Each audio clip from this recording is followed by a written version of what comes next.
Il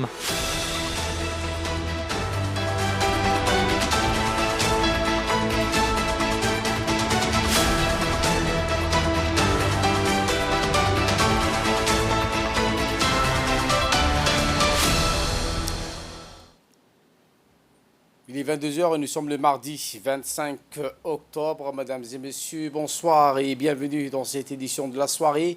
Les titres de l'actualité ce soir.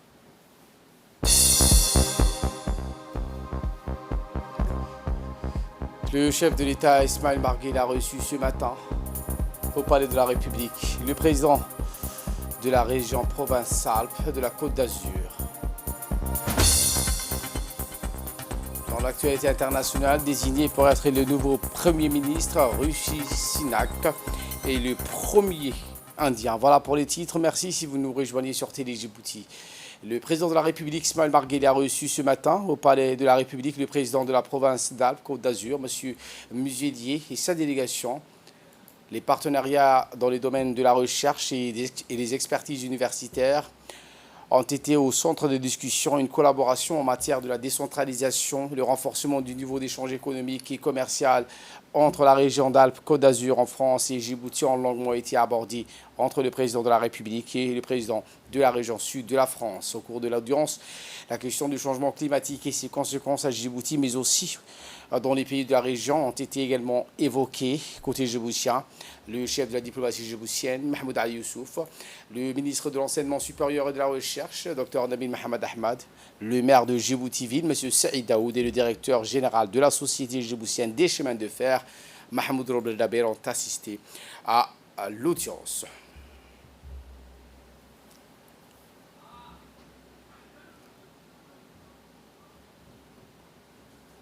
Peu après donc cette audience avec le président de la République, M. Muselier s'est exprimé en ces termes. Le président de la République, par l'intermédiaire du ministre, m'avait invité ici pour le congrès, qui est un congrès régional sur l'environnement. Et il est clair que cette démarche anticipe un problème mondial. À la veille de la COP27 en Égypte, cette initiative, qui à mon avis devrait être renouvelée, montre bien qu'elle mobilise tous les pays voisins, et c'est très important, d'une part parce que le changement climatique n'a pas de frontières et que la prise en conscience est importante. Parallèlement à ça, lors de ce séjour de 3 jours, 4 jours, je suis venu avec une délégation de la région Provence-Alpes-Côte d'Azur, avec des chefs d'entreprise, avec des chercheurs, des présidents d'université, des présidents de parcs naturels, et nous avons passé un certain nombre de partenariats pour la décentralisation, pour l'organisation des parcs, pour la recherche universitaire, pour l'implantation d'entreprises dans le domaine militaire, maritime, portuaire, scientifique. On a voté la semaine dernière un plan, notre budget régional qui est 100% COP d'avance, c'est-à-dire environnemental, avec des critères environnementaux sur la totalité des dossiers. On a un grand plan aussi chez nous, mais qu'on le retrouve ici, par exemple à Djibouti, où nous allons planter un arbre par habitant, ce qui fait 5 millions d'arbres à planter. D'abord, en visitant, j'ai bien vu que le matériel sur place était vraiment de niveau international. Ça d'abord, c'est que ça prouve que le choix qui a été fait par les scientifiques, par le directeur, par le ministère, fait en sorte qu'ils ont acheté le meilleur matériel mondial. Ce qui donne une compétence absolument exceptionnelle à Djibouti pour tous leurs voisins. Parce que ça ne peut être que la valeur de référence. Et pourquoi c'est important? Parce que dans les organismes internationaux, que ce soit l'Union européenne, que ce soit les Nations unies, que ce soit le PNUD, etc., ils ont besoin pour décider et ventiler les moyens financiers d'observations qui soient crédibles et scientifiques. Et donc vous avez donc l'observatoire et le matériel qui peut immédiatement être transféré dans le monde entier par les câbles. Et ça, je pense que c'est quand même une plus-value exceptionnelle pour Djibouti. C'est l'heure de l'appel, donc, c'est le ministre de l'Enseignement supérieur et de la Recherche, Dr Nabil Mohamed Ahmad, qui s'est exprimé en ces termes. Alors tout d'abord, cette initiative, c'est celle du président de la République, comme je le disais. Ce qu'on peut tirer déjà, c'est que ça a permis à beaucoup de chercheurs, à beaucoup de scientifiques de se retrouver dans une salle, de discuter pour réfléchir à comment on peut faire pour que la science soit au service du climat. Maintenant, il faut en tirer les bénéfices. Et je pense que la présence d'une délégation très forte venant de la région sud est d'une très grande importance. D'abord, c'est un engagement. Comme vous le savez, on vient de sortir d'une réunion avec le président de la République. Ça a montré et renforcé le rapprochement entre la République de Djibouti et la région sud de la France. L'expertise dont dispose cette région sud va être bien sûr mis à profit par la formation, mais pas que. Déjà, des premiers accords ont été signés ce matin, des visites à l'université cet après-midi, qui montrent que la présence de la région sud est très forte et elle aboutit sur des actions concrètes. Cette initiative de l'Observatoire, mais également du sommet, sont une initiative qui est vraiment, je dirais, au devant de ce qui va être discuté dans la COP27 et qui place Djibouti, qui est le siège de l'IGAD, mais également comme un carrefour pour la science dans ce domaine du changement climatique.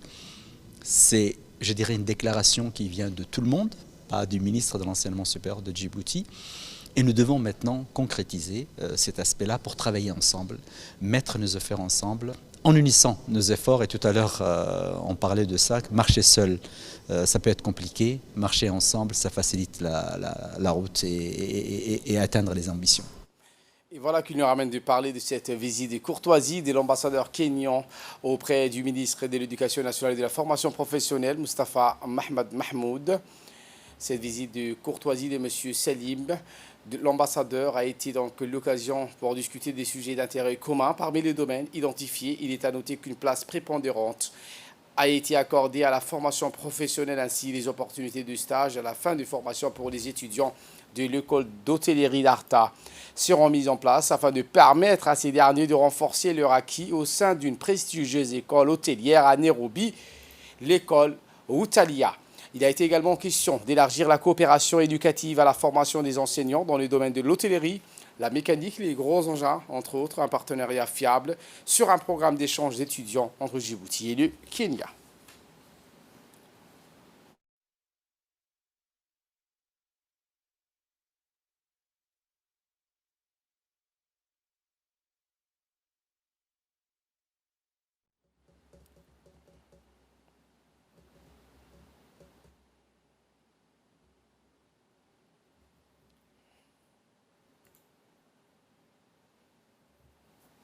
Le ministre de l'Enseignement supérieur et de la Recherche, Dr Nabil Mohamed Ahmed, entouré de ses principaux collaborateurs, a reçu une délégation de l'Université de la Côte d'Azur de Nice. Une visite qui s'inscrit dans le cadre du développement de la coopération dans les domaines scientifiques et la recherche sur les fonds marins.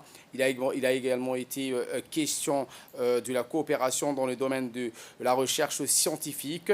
Après un long débat, le directeur général du Centre d'études et de recherche de Djibouti, le CERD, M. Jelaluddin, et le vice-président de l'Université de la Côte d'Azur ont signé un partenariat sur la recherche et les échanges sur le fonds marin, et ce en présence du ministre de l'Enseignement supérieur et de la Recherche.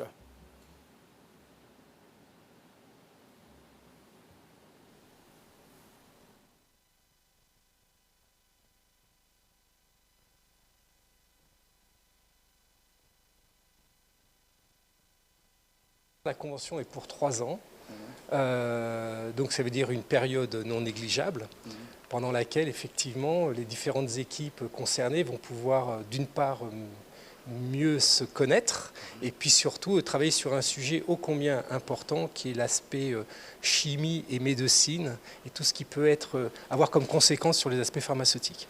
Et donc là, il y aura du développement, de l'innovation et je l'espère effectivement des brevets, pourquoi pas, qui permettront à nos deux institutions d'être vraiment au cœur d'une recherche très innovante et qui permettra aussi d'apporter des choses vers les territoires concernés par les résultats qui seront obtenus dans le cadre de ce programme, qui est le début et qui, je l'espère, ouvrira à d'autres projets.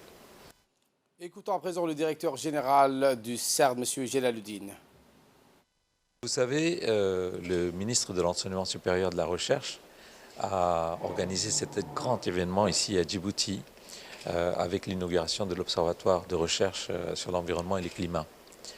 Et vous savez que le CERD, qui accueille cet observatoire, le Centre d'études et de recherche de Djibouti, travaille de longue date sur les différentes disciplines de la recherche scientifique, dans le cadre des programmes de développement que se fixe notre gouvernement à Djibouti.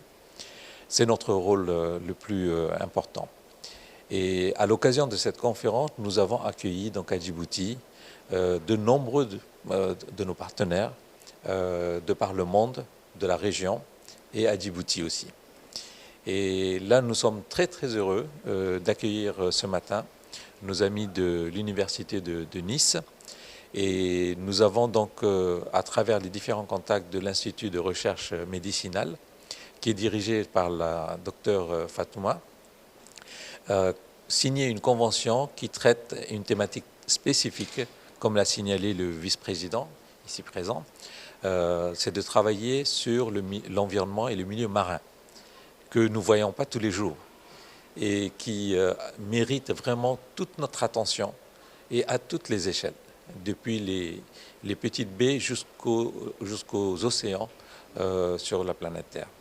Parce que c'est un milieu qui joue un rôle fondamental sur l'ensemble des effets climatiques que nous subissons. L'actualité de ce 22h, c'est aussi cet atelier de formation dans le cadre du programme de collaboration régionale de digital pour le développement.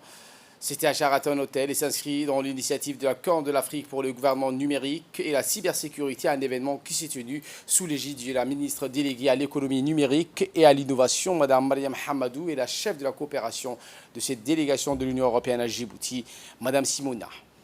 Un projet qui vise à aider les 3 pays à entreprendre les premières stratégies institutionnelles, réglementaires et humaines nécessaires pour établir des services gouvernementaux numériques avec un potentiel d'harmonisation régionale. Pour pouvoir soutenir les services numériques sécurisés, l'action se concentre également sur le renforcement d'une cybersécurité efficiente, efficace et durable dans la région. Like Ms. Amadou has stated. Eh bien, dans un discours prononcé à cette occasion, la ministre chargée de l'économie numérique, Mme Mariam Hamadou, a indiqué que son ministère sera un partenaire de tous les acteurs pour assurer la cohérence et la mise en œuvre de ce projet de digitalisation. Voici les propos de la ministre. Le gouvernement numérique est le premier pilier de la feuille de route nationale Smart Nation. Il vise à asseoir un gouvernement digital ouvert, inclusif, centré sur l'usager, les citoyens, l'entreprise et le gouvernement, et renforçant les pratiques de la bonne gouvernance. L'impact de ce projet permettra la libéralisation de l'économie numérique, une hausse de la productivité, une amélioration du climat des affaires, une augmentation des recettes fiscales. Le partenariat avec l'Union européenne nous aidera à construire un retour d'expérience à travers la mise en place du projet de digitalisation prioritaire soumis dans le cadre d'initiatives régionales pour le gouvernement numérique et la cybersécurité.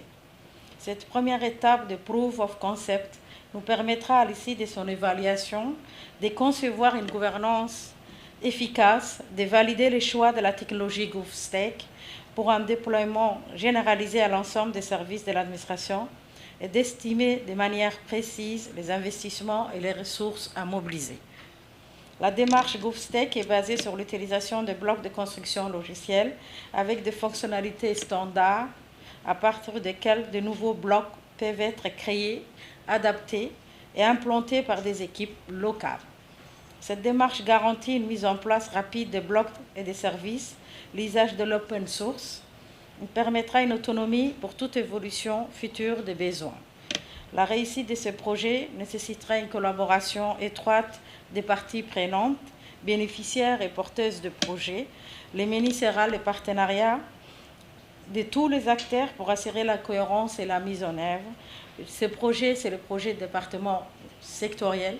À la fin de cet atelier, on va choisir quelques services à numériser et ces services seront numérisés par les personnels, les cadres des départements concernés.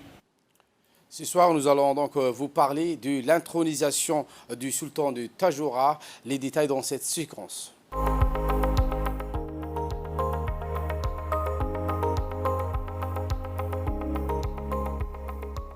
Le sultanat de Tadjoura est une ancienne entité politique, une institution séculaire phare de la Corne de l'Afrique qui serait fondée au XVe siècle Il s'est situé dans la partie nord-ouest du territoire devenu en 1977 la République de Djibouti.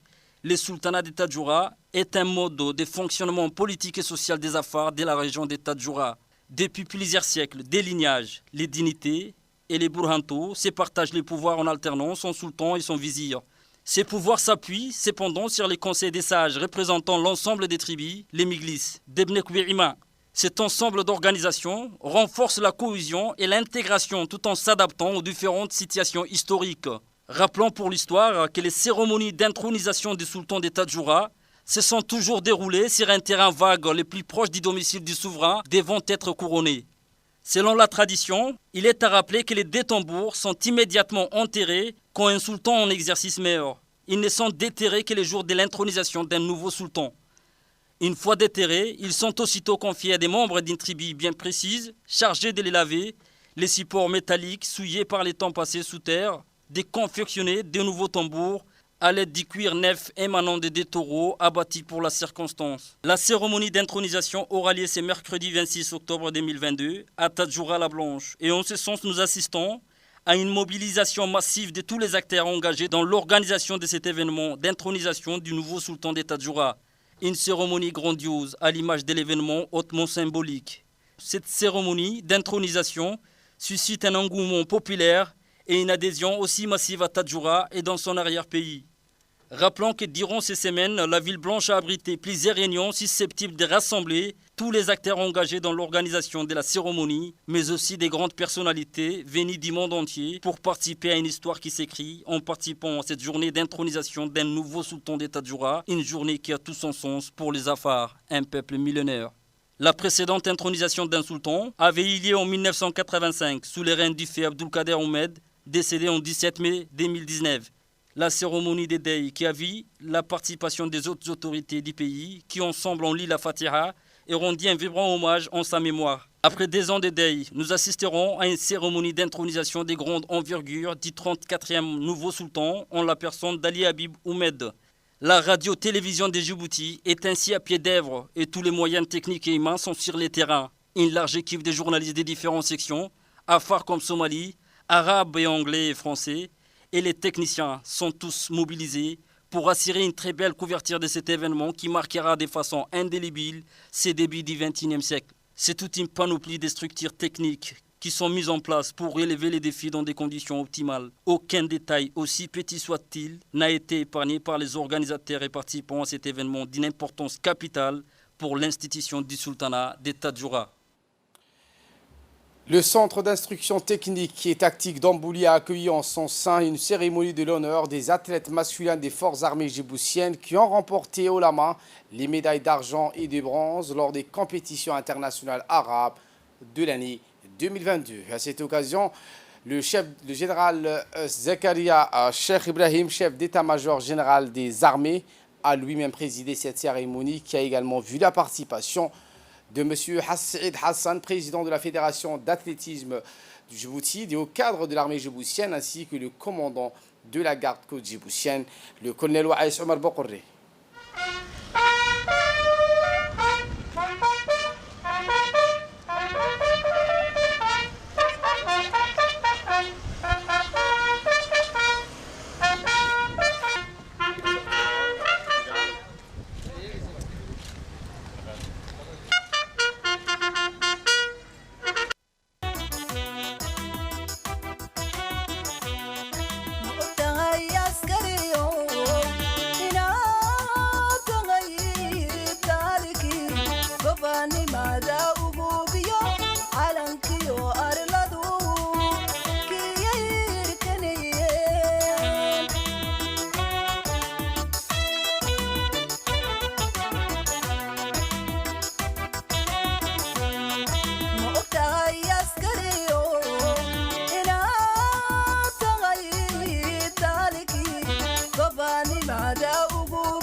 اجعل هذا البلد آمنا مطمئنا وسائر بلاد المسلمين وبشعبنا وبجيراننا سوءا فرد كيدهم في نحورهم يا رب العالمين. اللهم وفق ولي أمرنا لهداك وارزق له البطانة الصالحة تعينه على الحق وإلى طريق مستقيم. ربنا ظلمنا أنفسنا وإن لم تغفر لنا وترحمنا لنكونن من الخاسرين. وآخر دعوانا أن الحمد لله رب العالمين وصلى الله وسلم على سيد الخلق محمد بن عبد الله وعلى آله وصحبه أجمعين. الفاتحة. Prenons la parole, le président de la Fédération d'athlétisme djiboutienne a dans sa prise des paroles remercié et félicité l'armée djiboutienne pour l'intérêt particulier qu'elle porte à la carrière militaire et sportive des jeunes athlètes djiboutiens. Il a également souligné le score de Mo Salah et de Ahmed Saleh qui ont été battus par ses représentants de la dernière génération lors du cross de Grand Bara de l'année 2021. Finalement, cette cérémonie donc c'est terminé avec un déjeuner amical et dans une ambiance sereine, rythmée par les chants du groupe folklorique mythique de Harbi. La première promotion de l'école nationale des études judiciaires a aujourd'hui prêté serment. Il s'agit de 18 en tout, auditeurs de la toute première promotion.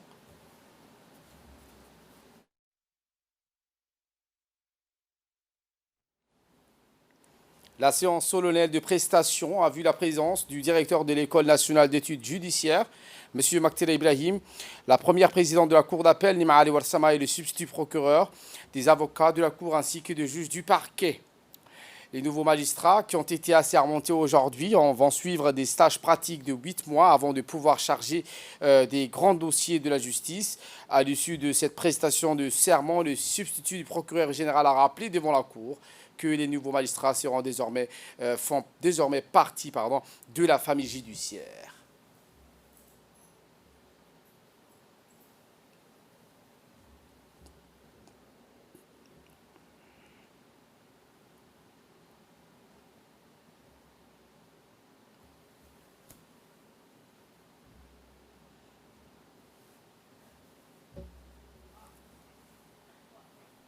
Le directeur de l'École nationale d'études judiciaires, M. Maktile Ibrahim, nous a fait part de son immense joie de voir la première promotion prête. Voici ses propos. Au très haut pour nous avoir permis de franchir toutes les étapes pour arriver aujourd'hui à ce que les auditeurs de justice prêtent serment pour démarrer les stages. Je n'oublierai pas d'adresser mes remerciements les plus chaleureux au chef de l'État pour tout l'appui qu'il nous a apporté pour que cette école soit pérenne, également au ministre de la Justice, au conseil d'administration, au personnel de l'école, mais surtout aux magistrats et aux experts qui sont intervenus aux différentes étapes et dans les différentes formations. Sans tout ça, il nous aurait été très, très difficile. L'expertise locale a joué un rôle très important. Alhamdulillah. Nous avons eu également des appuis externes, surtout au niveau de l'École nationale de la magistrature en France et l'École des greffes de France. Ce sont des apports qui nous ont permis de solidifier nos formations.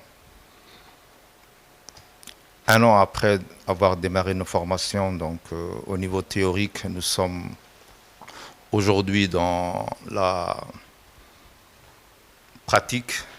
Donc après 8 mois de formation à l'interne au niveau théorique, après les 4 mois de stage hors juridiction qu'ils ont effectués, aujourd'hui les 18 auditeurs de justice ont prêté serment et vont dans la pratique mettre en exergue tout ce qu'ils ont acquis en interne au niveau de l'École nationale d'études judiciaires. Dans 8 mois, nous arriverons à la fin du stage pratique. Et donc, l'ensemble de ces auditeurs de justice subiront une évaluation et ceux qui réussiront l'évaluation vont intégrer la magistrature. C'est pour moi, ça a été un très grand honneur de présider cette école et de faire en sorte que nous puissions mettre à la disposition du système judiciaire un personnel disposant de compétences pour demain rendre la justice. La première édition de la Semaine nationale de la cybersécurité organisée par l'Agence nationale des systèmes d'information de l'État, plus connue sous l'acronyme ANC, bat son plein dans la ville de Djibouti. Après la mairie, c'est au tour de la police nationale de recevoir la campagne nationale de la cybersécurité organisée dans la direction générale de la police nationale. Et ce, en présence du chef du cabinet de la direction générale de la police nationale, le colonel Mahdi Adan, et le directeur général de l'ANC, M. Moustapha Mohamed Ismail, ainsi que plusieurs autres officiers. Dans les propos du directeur général, il s'est exprimé donc en ces termes. Ils m'ont appelé la cybercriminalité. C'est un domaine auquel aussi la police est attelée à ce que non seulement elle mette à jour nos équipes qui sont formées donc, en matière de lutte contre la cybercriminalité, mais également équiper les moyens techniques, peut-être même technologiques, nouvelles, afin qu'elles y arrivent à résoudre certains problèmes liés donc à ces problématiques.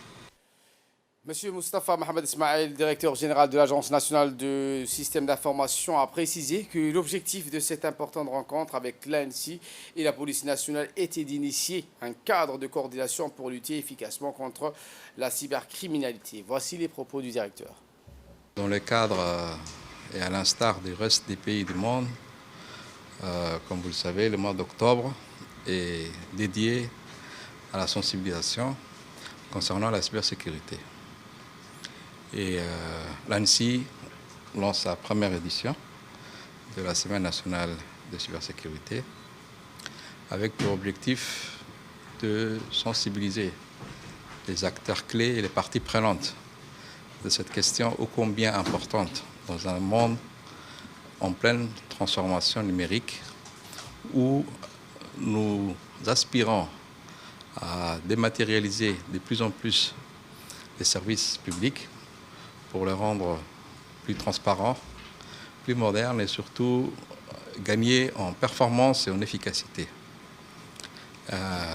Malgré cette volonté, il n'est pas inconnu de tous que parmi tous ces potentiels, il y a aussi des grands risques et des dangers sur cet espace numérique ouvert et partagé par des individus tout aussi malveillants et ayant pour objectif de nuire ou à mettre à plat les capacités des États et des institutions. Donc c'est dans ce cadre, et c'est une première pour nous, de rencontrer déjà les parties prenantes, la police nationale étant un acteur clé de cette lutte face à l'augmentation des crimes sur Internet, pour échanger, dans un premier temps, discuter des problématiques de cybersécurité, quels sont les domaines d'intervention et les moyens aujourd'hui disponibles pour mutualiser nos efforts, renforcer notre coopération en matière de défense des systèmes d'information de l'État, qui est un des mandats principaux aussi de l'ANSSI. En nouvelle du monde cette fois, le Forum international de Dakar sur la paix et la sécurité en Afrique ouvre ses portes, lieu d'échange et d'analyse et des défis sécuritaires du continent. Cette conférence inclusive fait intervenir des ministres, des entités civilo-militaires, intra-africaines mais aussi internationales. C'est tout pour ce journal. Merci de votre fidélité. Restez avec nous. Le programme continue sur Télé Djibouti.